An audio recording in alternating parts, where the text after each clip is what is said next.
MyFooty, mon nouveau partenaire qui va vous permettre de pouvoir avoir des coques personnalisées ou aussi bien avoir des coques de votre club favori dans le rugby, le basket et le football.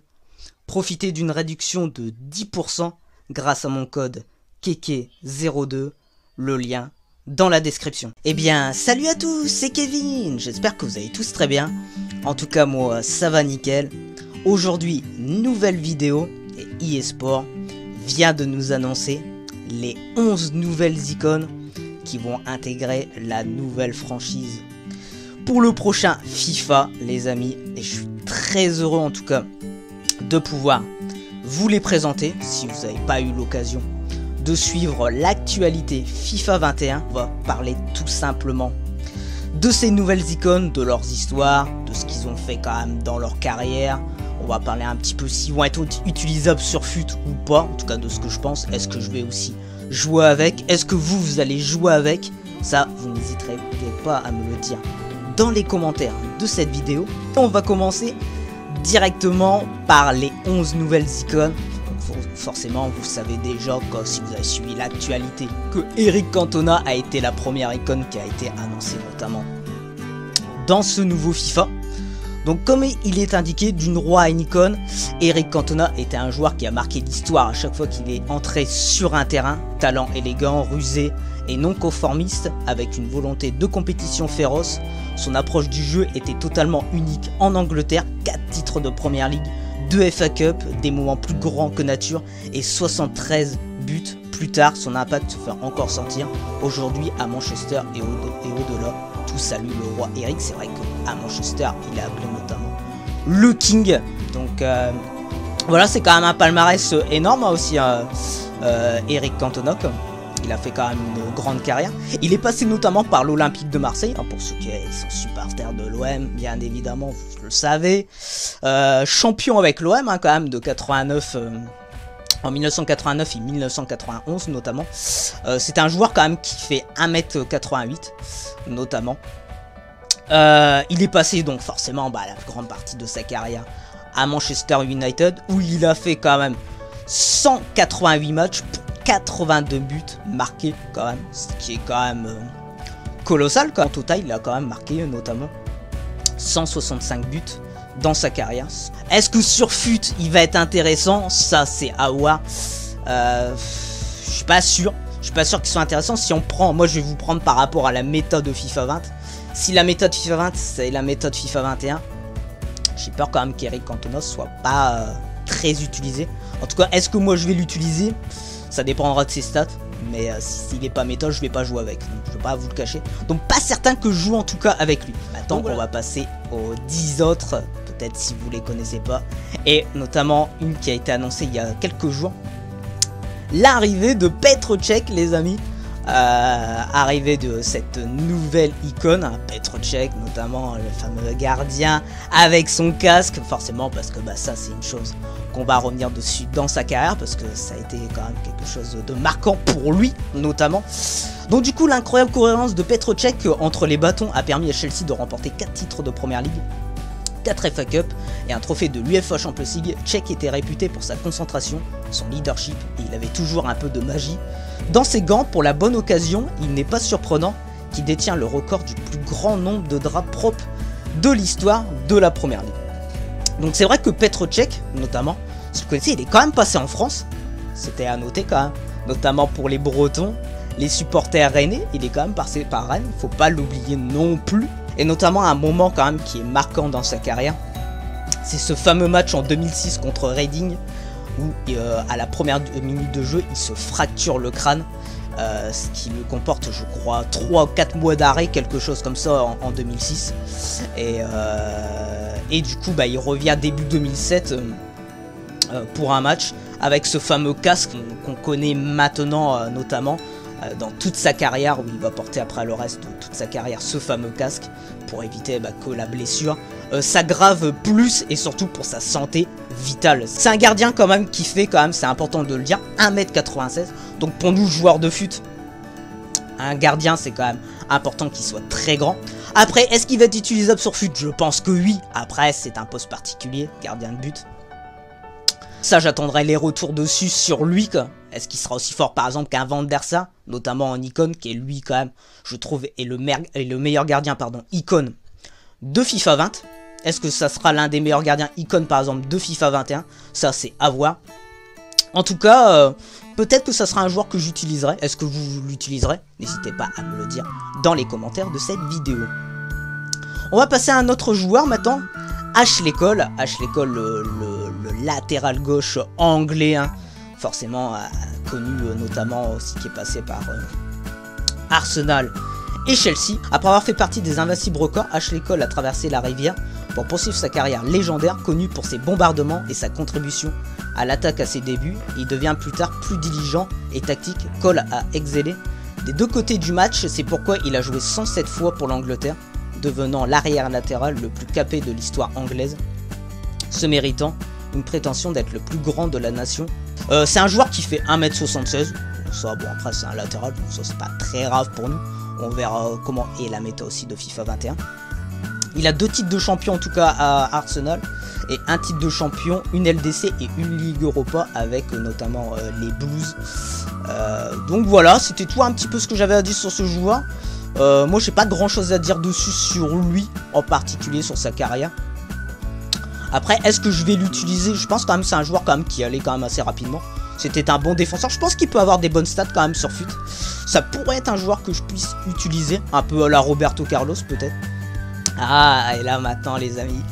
Là on va passer quand même à mon gros coup de cœur. Je vais pas vous le cacher, hein, c'est l'icône qui me fait le plus plaisir dans toute cette liste que vous allez découvrir. Samuel Eto'o. Samuel Eto'o les amis.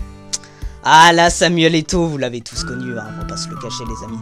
Samuel Eto'o, très très grand attaquant, notamment passé par le Barça et l'Inter notamment. Donc là, et la sélection camerounaise, hein, qui a fait beaucoup aussi parler de lui. Forcément. Donc largement considéré comme l'un des plus grands joueurs africains de tous les temps, Samuel Eto'o était un titan. Finition dévastatrice alliée au rythme, à la ruse et un esprit tactique greffé, Eto'o a précédé sa propre réputation. Des buts partout où il est allé ont porté ses équipes à la gloire de l'UEFA Champions League à 3 reprises, avec Eto'o marquant 2 finales. Tireur d'élite sur le terrain et flèche pour les causes humanitaires. Eto'o était plus qu'un simple attaquant, il était un créateur, un facilitateur et un leader, une légende dans le vrai sens du terme.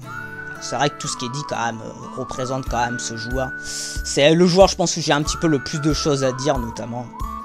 Donc je vous parlais hein, notamment de sa carrière où il a passé du coup, il a fait 199 matchs avec le Barça et 130 buts marqués avec le Barça. C'est quand même quelque chose de fantastique. Il est passé aussi par l'Inter, comme je vous disais, où il a fait 102 matchs et il a marqué 53 buts.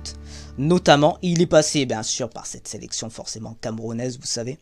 118 matchs, 56 buts marqués aussi avec cette sélection. C'est quand même la sélection du Cameroun, on parle, hein, c'est pas non plus la plus grande sélection non plus du monde. C'est quand même des stats plutôt colossales, on va pas se le cacher les amis. Il gagne quand même 2 fois la LDC hein, avec Barcelone et 3 fois champion d'Espagne. C'est quand même quelque chose aussi d'intéressant. Et vous savez notamment qu'il gagne cette fameuse Ligue des Champions avec l'Inter de 2010. Avec Mourinho, vous vous en rappelez, je suis pas de cette LDC les amis. La fameuse LDC de l'Inter avec Mourinho. Bien sûr, moi je me rappelle, comme si c'était hier aussi de cette LDC. Avec l'Inter, forcément très solide l'époque de l'Inter en 2010. Il gagne cette LDC là, il est une fois aussi champion d'Italie avec l'Inter. Et il est quand même, notamment avec le Cameroun, champion olympique. Moi je le savais pas perso, c'est ce que j'ai noté en tout cas. En 2000, champion olympique en 2000 avec cette sélection camerounaise. Et il a gagné 2 fois la CAN aussi avec cette sélection. C'est quand même quelque chose, le lion indomptable comme on dit, Cameroun. Donc ouais franchement c'est un joueur en tout cas moi que j'appréciais sur le terrain. Et il fait notamment 1m80 aussi. C'est à noter quand même Samuel Eto'o. Un joueur que j'attends beaucoup sur FUT parce que là je pense que lui il va être méta. Je pense en tout cas il risque d'avoir de très grosses stats. Et j'ai hâte en tout cas de le voir parce que c'est l'icône en tout cas qui me fait le plus envie de jouer avec.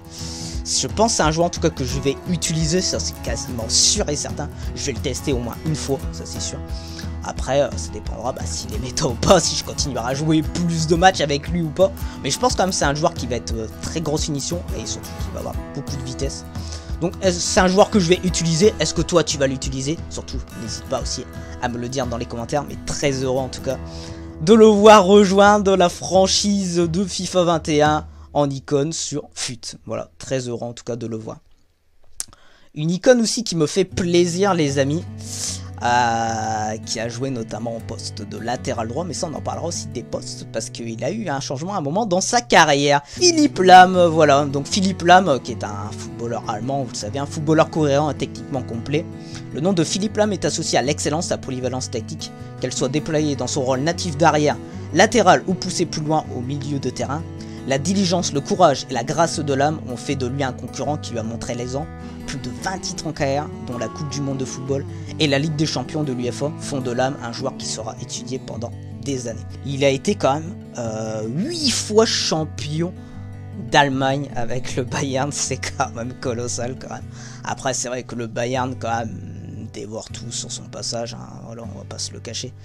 Mais c'est vrai que c'est quand même colossal de voir dans son palmarès 8 fois champion d'Allemagne. Une LDC quand même, seulement. Il a quand même une Coupe du Monde avec la sélection allemande en 2014. Ce que j'ai à noter sur lui, il fait 1m70. Il y a eu un changement dans sa carrière, ce qui sera important pour nous sur FUT quand même. Parce que peut-être que sur l'une de ses cartes ça se verra, c'est que c'est quand même un joueur qui a joué latéral droit notamment, qu'on le connaît. Mais à un moment il a été repositionné milieu de terrain, si vous vous rappelez bien, quand Pep Guardiola est arrivé au Bayern de Munich. Donc ça c'est quelque chose aussi qui est à noter dans sa carrière, où il a joué un certain temps milieu de terrain. Donc ça pourrait être aussi un changement de poste à un moment donné. Est-ce que je vais jouer avec ? Je pense que je vais jouer avec, parce que c'est un joueur qui m'intéresse bien. Donc un joueur, après qu'on va passer, qui est pas trop de notre génération, on va pas se le cacher, c'est Ferenc Puskás. Donc Ferenc Puskás, moi forcément, je l'ai pas connu, hein, voilà, je vais pas vous le cacher quoi. Mais c'est quand même un joueur quand même mythique, hein, on va pas se le cacher. Hein. Il y a peu de joueurs aussi grands que Ferenc Puskás dans l'histoire du football, sans parler de la lignée des clubs presque fictifs au Real. Largement reconnu comme l'un des plus grands attaquants de tous les temps, Puskás a conduit Madrid à 3 Coupes d'Europe, avec sa capacité de dribble, son mouvement et son timing parfait qui ont contribué à certains des moments les plus glorieux du Real. Il a également porté la Hongrie à une finale de la Coupe du Monde de la FIFA, amassant 84 buts en 85 apparitions pour son pays. C'est quand même quelque chose d'énorme. 84 buts en 85 matchs avec son pays, la Hongrie les amis. Franchement, bravo monsieur Puskás, franchement bravo. Je vais pas vous le cacher quoi. Et le prix Puskás de la FIFA est décerné chaque année au buteur du meilleur but. Voilà, tout simplement pourquoi il y a ce fameux prix Puskás, et notamment par rapport à ce joueur. Donc c'est pour ça que c'est un joueur quand même légendaire.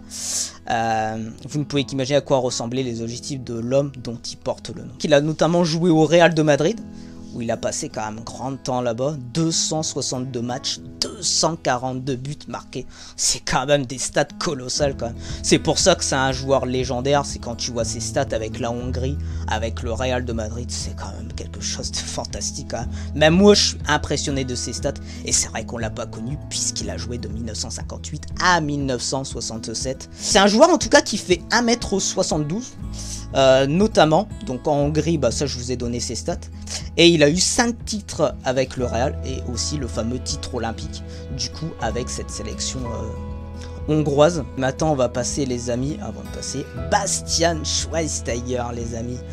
Bastian Schweinsteiger aussi, je suis étonné de le voir, je vais pas vous le cacher quand même. C'est un joueur que j'ai bien aimé, après c'est pas un joueur qui m'a marqué plus que ça, c'était un très bon joueur. Il faisait le boulot au milieu de terrain, mais je suis assez surpris de le voir, je vais pas vous le cacher. Mais bon, après ça me fait plaisir de le voir. Donc je vais vous lire ce qui est écrit: engrenage vital de la génération dorée allemande. La solidité, la technique et le savoir-faire de Schweinsteiger ont créé un nouveau modèle pour les milieux de terrain allemands. Initialement ailier, après avoir évolué au centre du milieu de terrain, son ingéniosité et son dynamisme lui a valu 8 titres de Bundesliga et un trophée de l'UEFA Champions League en tant que capitaine. Capitaine aussi, ainsi que l'honneur de mener l'Allemagne à la Coupe du Monde de football en 2014. Est-ce que moi c'est un joueur que je vais utiliser? Je suis pas certain les amis, je vais pas vous le cacher. Je suis pas sûr que je vais l'utiliser, je suis pas sûr qu'il va être très fort sur FUT. On va passer à une autre icône, Davor Suker, les amis.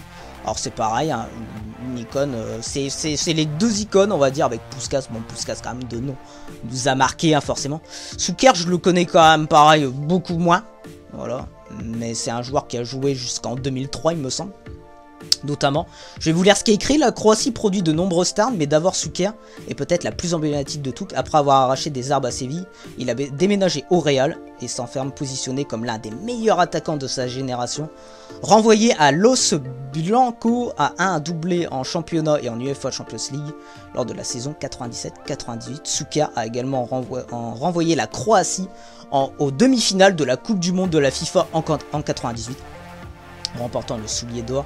Avec 7 buts en 7 matchs, il reste le meilleur buteur de tous les temps de la Croatie. Avec 45 buts, Suker a inspiré une nation. C'est vrai que c'est un joueur, du coup, je sais pas forcément très connu, mais pourtant j'avais regardé la Coupe du Monde 90, je me rappelais plus vraiment de lui au final. Mais c'est un joueur qui a fini quand même meilleur buteur de la Coupe du Monde. Donc notamment, j'ai noté qu'il a joué à Séville, au Real et à Arsenal, notamment. Ces trois gros clubs. À Séville, il a fait quand même 177 matchs. C'est quand même énorme. 90 buts marqués. Avec cette sélection, avec ce club de Séville, bien évidemment. Au Real, il a fait 109 matchs, 49 buts. Il a remporté notamment une LDC et un titre de champion d'Espagne. Et à Arsenal, il a un peu moins marqué l'esprit, hein, mais il a joué quand même 39 matchs et 11 buts marqués. Est-ce que je vais jouer avec? Je sais pas. Je vais pas vous cacher à l'heure actuelle. Je pourrais pas vous dire si je vais jouer avec ou pas. Et on va passer du coup à Fernando Torres, El Niño, comme son nom l'indique. Fernando Torres, qui est un des attaquants les plus redoutés de sa génération. Entré en scène à l'Atlético avec 82 buts en 214 applications. C'est à Liverpool que El Niño a mis le feu au match, alliant force, habilité et instinct de tueur. Torres terrorisa les défenses du club et du pays, après avoir marqué 2 finales du championnat d'Europe de l'UEFA, en plus d'un objectif vital pour Chelsea en route pour remporter l'UEFA Champions League. Torres est un attaquant de tous les âges pour les grandes occasions. Est-ce que je vais jouer avec? Je verrai bien. Ça, je pourrais pas vous le dire dans l'immédiat, ça dépendra de ses stats. Est-ce que toi tu vas jouer avec, en tout cas sur FUT? N'hésite pas à me le dire en tout cas dans les commentaires. Et on va passer aux deux derniers joueurs. Nemanja Vidic, les amis. Nemanja Vidic, encore après son temps pour s'installer en première ligue, mais une fois qu'il l'a fait, il est devenu l'un des combattants défensifs les plus redoutés que la ligue ait jamais vu.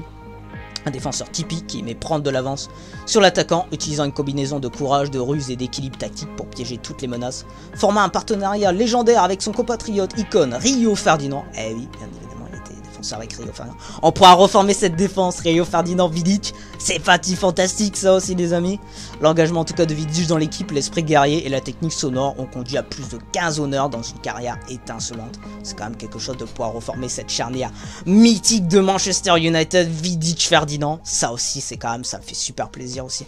Est-ce que je vais jouer avec lui sur FUT? Peut-être, pour le refermer justement avec Ferdinand. J'aimerais bien former cette charnière centrale de nouveau sur FIFA 21. Et on va finir par un joueur aussi que j'apprécie tout particulièrement. En tout cas, IRL, j'apprécie tout particulièrement quand il était joueur. C'est Xavi Hernandez, qui est un des milieux de terrain les plus célèbres de tous les temps, capable de dicter le rythme d'un match seul ou en double pivot. La liste indélébile des honneurs parle d'elle-même, sa capacité à contrôler un milieu de terrain et à façonner des schémas d'attaque, à transformer l'idée de ce que devrait être un milieu de terrain. Son jeu a été analysé et disséqué, mais jamais vraiment imité. Peu de gens pouvaient tirer les ficelles finalement, comme le faisait The Puppet Master. Très heureux de le voir intégré sur FUT après ce qui va être méta. Ça c'est une autre histoire, ça par contre je suis pas sûr et certain quand même qu'il soit méta. Mais en tout cas ça pourrait me faire kiffer de pourquoi pas jouer avec, parce que c'est un joueur que je kiffais bien IRL. Alors peut-être que je vais jouer avec, mais jouer dans une team, tu vois, un peu fun, tu vois. Ce sera vraiment ça que je vais jouer avec, sinon je pense pas dans une team compétitive. Je pense qu'il sera pas, malheureusement, la taille peut jouer quand même. Après faut voir. Faut voir. Peut-être, on verra bien de toute façon à ce moment-là ce que je ferai, mais en tout cas, je pense que bien évidemment. En tout cas, je suis très heureux en tout cas de vous avoir présenté ces nouvelles icônes, les amis. J'espère en tout cas qu'elles vous ont plu. La vidéo a été un peu longue. C'est vrai qu'on va pas se cacher, je pense que c'est l'une de mes vidéos les plus longues en tout cas sur YouTube. Très heureux en tout cas d'avoir pu faire cette vidéo, d'avoir pu présenter ces 11 icônes. N'hésitez pas à me dire ce que vous en pensez dans les commentaires. Est-ce que vous êtes heureux d'avoir l'intégration de ces 11 nouvelles icônes? Est-ce que vous êtes déçus? Surtout, n'hésitez pas à me le dire, à lâcher un beau petit pouce bleu, à vous abonner si ce n'est pas encore fait. En tout cas, merci pour ton soutien et on se dit en tout cas à très bientôt pour de nouvelles vidéos. Bye bye tout le monde!